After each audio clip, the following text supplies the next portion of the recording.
Hello everyone, my name is Heather Heiman and I manage the Human Trafficking Prevention Project here at Maryland Volunteer Lawyer Service. And I wanted to talk to you for a few minutes today about how dialogue around human trafficking and legal responses to this issue in the US have been kind of constantly shaped by systemic racism and discrimination, which can have a huge impact on who is perceived as a victim, who is perceived as a perpetrator, and what remedies are available to survivors who might need help. This is a topic that we could have multiple, probably day-long lecture sessions and discussion groups about, but I'll just highlight a few points in my comments today. So the history of racism and discrimination in the anti-trafficking movement goes back very, very far, and is reflected in the existence of slavery and the reverberations of that have happened in the United States and around the world. With a more modern anti-trafficking movement, one of the first laws that was passed to try to prevent people from being transported for sex work, or as the law said, for immoral purposes, was actually the Mann Act of 1910.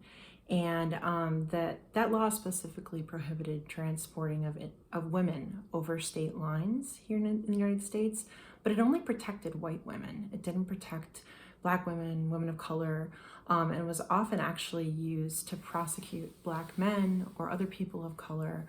And so the law's focus was very narrow and also really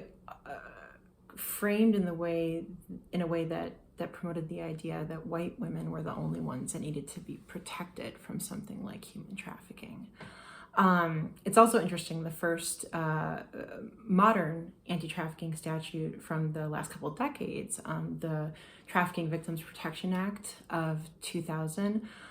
was actually renamed in 2008 after William Wilberforce, who was a white politician and an abolitionist. The reason I say it's funny, though, is if you were able to tune in to our last webinar, you would have heard from Dr. Vegeta Carter, an amazing veteran survivor leader. She talked about much of her work and the work of other veteran survivor leaders around the country in the 80s and the 90s that helped really birth the modern anti-trafficking movement.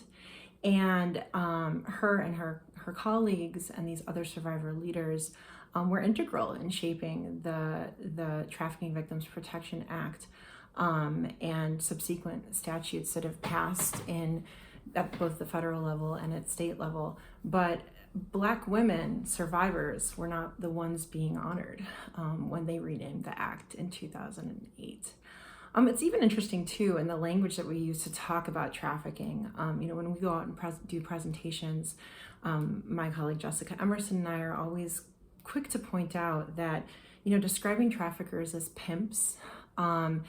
is a term that really associates traffickers with blackmail criminality, and it creates a very racialized and limited view of who can be a trafficker. And those assumptions can be damaging to victims, damaging to who law enforcement chooses to go after, and really does nothing to help us prevent trafficking here in this country.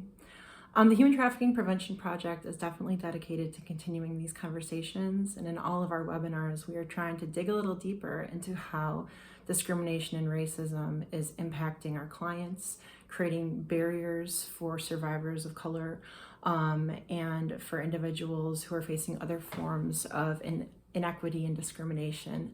And we encourage you to tune into some of our presentations and to join our dialogue as we explore this topic a little bit further. We will be having our next webinar on June 17th, and we'll be diving in a little bit deeper into decriminalization of sex work and looking at where that's happened in different communities and countries around the world and what the relation has been to human trafficking cases, if there's been an increase, decrease, what kind of impact has happened, which I think is particularly pertinent given the decision by the state's attorney's office here in Baltimore City to no longer prosecute prostitution and other offenses here in the city. So we hope you'll join us for those discussions, and thanks for tuning in today.